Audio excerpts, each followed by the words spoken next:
Dobrý deň, volám sa Dário. Dnes vám priblížim dôležitú tému, ktorá sa dotýka nás všetkých – slintačka a krývačka. Táto nebezpečná choroba ohrozuje naše hospodárske zvieratá, ekonomiku a životy farmárov. Poďme spolu podrobne preskúmať aktuálnu situáciu na Slovensku, jej dopady a kroky, ktoré podnikáme na zvládnutie tejto krízy. História a charakteristika ochorenia. Slintačka a krývačka je známa už od 16. storočia. Postihuje najmä hospodárske zvieratá a hovädzí dobytok, ošípané, ovce a kozy.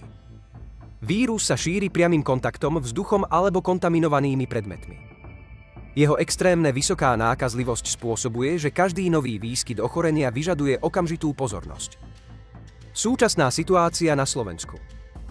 Na Slovensku bolo v marci 2025 potvrdených niekoľko ohnízk slintačky a krývačky, najmä v okresoch Komárno a Dunajská Streda. Krízové tímy už na mieste pracujú na izolácii postihnutých oblastí, aby zabránili ďalšiemu šíreniu vírusu. Dopad na farmy a hospodárstvo. Farmári čelia veľkým stratám, niektorí museli utratiť celé stáda. Táto situácia má vážne dopady aj na slovenskú ekonomiku, vrátane zníženia exportov a narušenia potravinového reťazca.